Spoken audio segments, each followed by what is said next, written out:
नमस्कार। मैं आप सबको एक ऐसी शख्सियत से मिलाना चाहता हूं जो हिमाचल प्रदेश में एनपीएस के तहत रिटायर हुए थे और मुझे इस बात की खुशी है कि हिमाचल प्रदेश में जब से प्रदेश सरकार ने पेंशन बहाल की है और उसके बाद जो ओपीएस मिलना हिमाचल प्रदेश में शुरू हुई है, उसमें सबसे पहले ओपीएस धारी जो बने हैं वो है हमारे आदरणीय श्री चिंतराम शास्त्री जी, जिनसे आप सभी वैसे तो भली भांति रूबरू हैं क्योंकि बहुत सारी वीडियोस इनकी पहले भी आ चुकी है। लेकिन आज हम इनके घर इनसे मिलने आए, इनको बधाई देने आए हैं और मैं इसी वीडियो के माध्यम से प्रदेश सरकार का भी धन्यवाद करना चाहता हूं।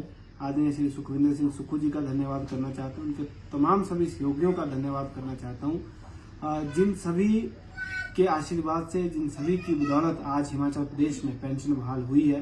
और श्री चिंतराम जी जो पहले हमारे पेंशनधारी बने हैं और इनके साथ साथ जो है बहुत सारे और भी ऐसे हमारे साथी हैं जिनको हिमाचल प्रदेश में ओपीएस मिलना शुरू हुई है। और बहुत सारे लोग, हम अभी दिल्ली रैली में थे, कुछ भ्रांतियां अन्य प्रदेशों में भी इस तरह की है कि हिमाचल प्रदेश में कोई इस तरह की पेंशन बहाल नहीं हुई है, तो हम इन्हीं से अभी जानेंगे। आप सभी जो इस वीडियो को देख रहे होंगे, आप सभी अब विश्वास कर सकते हैं क्योंकि एनपीएससी का राज्याध्यक्ष होने के नाते ये मेरी रिस्पॉन्सिबिलिटी भी है कि मैं आप सब तक सही जानकारी पहुंचाऊं और आप सभी को सही जानकारी हो। तो मैं श्री चिंतराम जी का इस वीडियो में स्वागत करता हूं। चिंतराम जी, जैसे कि आप एनपीएस के तहत रिटायर हुए थे, जो अभी तक मैं जान पाया हूँ आपकी लास्ट सैलरी 55,000 के आसपास थी और अभी आपको ओपीएस मिलना शुरू हुई है, आपके खाते में भी आई है। तो ये जो ओपीएस है ये कितनी आपके खाते में आई और आपको क्या लगता है प्रदेश सरकार ने जो है आपकी ओपीएस बहाल की है, तो इसमें प्रदेश सरकार को भी आप क्या कहना चाहेंगे और कर्मचारी को क्या संदेश देना चाहेंगे? पहले तो बहुत बहुत धन्यवाद। आप यहाँ चल के आए, मुझे आज बड़ी खुशी हो रही है कि आज हमारे प्रदेश अध्यक्ष मेरे बीच में आए हैं। पहले तो मैं आपका स्वागत करता हूँ दिल की गहराइयों से, क्योंकि आपने पहले ये लड़ाई लड़ी और हमारी सरकार ने इसको अमली जामा पहनाया। मैं जब सेवानिवृत्त हुआ राजकीय वरिष्ठ माध्यमिक पाठशाला किलिंग से, तो मुझे 55,000 सैलरी मिलती थी। बाद में जब मुझे एक बड़ा झटका लगा, जब मैं रिटायरमेंट पे आया, उसके बाद मुझे एनपीएस के तहत मात्र 1770 रुपये मिलने लगे।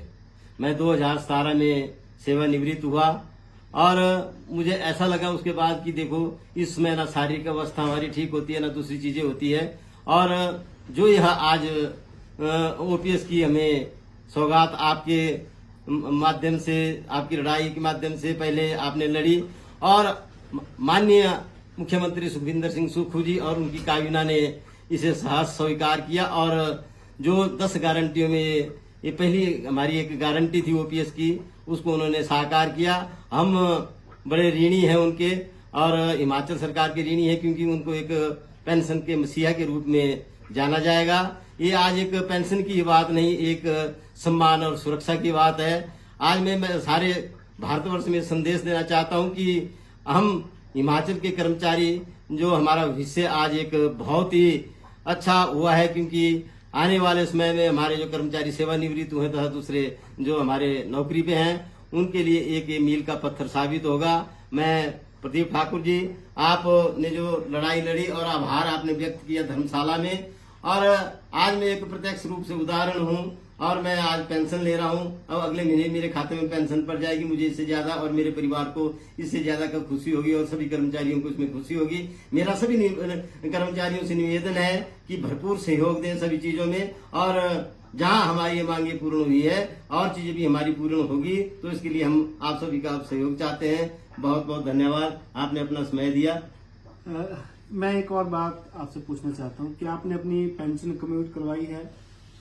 हाँ, उसमें थोड़ी जैसी गलती हुई, जब मेरे कागज गए तो फार्म नंबर 1 नहीं भरा था, परंतु फार्म नंबर 1 अब भर दिया है। वो शिमला में एजी ऑफिस में गया था, उन्होंने बोला कि फार्म नंबर 1 भर के दो, और अब फार्म नंबर 1 भर के 16 तारीख को दे दिया है पीछे, और कम्यूट की चिट्ठी वो बहुत ही अतिशीघ्र पहुंच जाएगी। मैं आप सबको इस बात से भी सूचित करना चाहता हूँ, बहुत सारी चीजें अभी बहुत सारे साथियों को क्लियर नहीं है।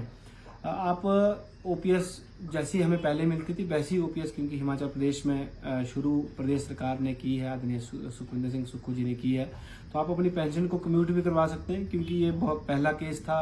बहुत सारी चीज़ें ना हमें उस तरह से जो है हम जान पा रहे थे, लेकिन फिर भी अन्य साथियों को ये पेंशन कम्यूट भी हो रही है, अर्थात अपनी 40% पेंशन जो आप एडवांस ले सकते हैं। और बाकी जो भी और भी सुविधाएं ओपीएस में मिलती थी वो सारी सुविधाएं जो है इसमें मिल रही है क्योंकि अब इन्होंने फॉर्म भरा है। बहुत जल्द इनको कम्यूट वाली पेंशन भी मिलना शुरू होगी। इसके साथ साथ पूरे देश में अब जितने भी हमारे जो साथी हैं उनको आपने संदेश तो दिया ही है, लेकिन अन्य राज्यों में कुछ इस तरह भी कुछ ऐसी भ्रांतियां फैलाई जा रही हैं कि पेंशन मिलना शुरू नहीं हुई है। क्योंकि आपके खाते में पेंशन आ चुकी है? मैं तो सीधी बात है कि देखो मैंने तो इसका स्क्रीनशॉट भी भेजा था और सारी चीजें भेजी, मेरे पास पीपीओ नंबर है, सब कुछ है। इससे ज्यादा और क्या बात होगी जब मैं प्रत्यक्ष रूप से बोल रहा हूँ और मेरे खाते में जब आया, तो इससे ज्यादा तो ऐसी जो भ्रांतियां कोई लोग फैला रहे हैं ये तो फिर बहुत ही एक निंदनीय काम है। क्योंकि जब प्रत्यक्ष रूप में हमें सारा कुछ मिल रहा है और मैं इसका प्रत्यक्ष रूप में प्रमाण हूँ और मैं पेंशन ले रहा हूँ, इसके साथ साथ मुझे अप्रैल महीने से बल्कि जितना भी एरियर था वो मुझे पहले मिला और उसके बाद मुझे पेंशन आई खाते में। तो पहले एरियर मिला, उसके बाद पेंशन खाते में आई। मैं अगले पॉइंट इसी में आना चाहता था कि आपको पेंशन कब से मिलना शुरू हुई है।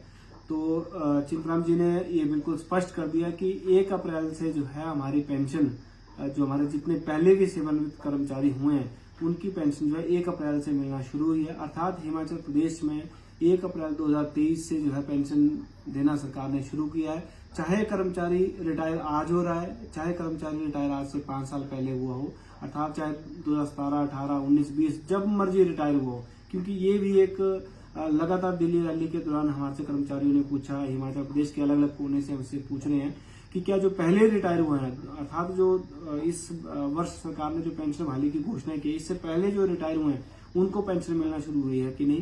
तो चिंतराम जी पहले से रिटायर साथी हैं हमारे, जिनको अब पेंशन मिलना शुरू हुई है। तो ये अब बिल्कुल स्पष्ट है कि पहले से जो रिटायर साथी हैं उनको मिलना शुरू हुआ है, लेकिन 1 अप्रैल से जो है उनको एरियर भी सरकार दे रही है, जिसके लिए भी हम सरकार का धन्यवाद करते हैं। बहुत सारी चीजें मुझे लगता है कि हमारे साथियों को स्पष्ट हुई हो, क्योंकि सीसीएस रूल के तहत जो पेंशन की हम मांग कर रहे थे वैसे ही पेंशन पुरुष हमारे बीच अभी जो है श्री चिंतराम शास्त्री जी हैं। और कम्यूट का भी इन्होंने बताया कि कम्यूट से संबंधित फॉर्म भी एजी वालों ने इनको भरने के लिए कहा है। और वीडियोस के माध्यम से हम बताएंगे जो और साथी हमारे होंगे जिनको कम्यूट की हुई पेंशन उनके खाते में जो है वो आ चुकी हैं और एरियर भी जो है इनके खाते में आ चुका है, ये भी आप सबने जाना। मैं आप सभी से यही निवेदन करूंगा कि इस वीडियो को ज़्यादा से ज़्यादा शेयर करें ताकि हर एक कर्मचारी तक सारी जानकारी पहुंच सके। और जिन भी साथियों को पेंशन कैलकुलेट करने में या जो हमारा कितना पैसा हमने एनपीएस का जमा करवाना है उसमें या कोई भी दिक्कत आ रही हो, आप हमारे किसी भी संगठन के पदाधिकारी से संपर्क कर सकते हैं या अपने ऑफिस में जाकर आप संपर्क करें। फिर भी पता ना लगे तो आप हमें व्यक्तिगत रूप से फोन करके भी जो है सारी जानकारी ले सकते हैं। और हम भी चाहते हैं कि आप सबकी सहायता हम जरूर करें। और आपको अगर पेंशन मिलती है तो आपसे ये भी निवेदन रहेगा कि आप हमारे पदाधिकारी को जरूर बताएं और हमारे पदाधिकारी साथियों का भी धन्यवाद करें। और प्रदेश सरकार के मुख्य श्री सुखविंदर सिंह सुक्खू जी और प्रदेश सरकार का भी जरूर धन्यवाद करें, क्योंकि ये बहुत बड़ी सौगात उन्हीं ने हमें दी है। धन्यवाद। जय हिंद, जय कर्मचारी।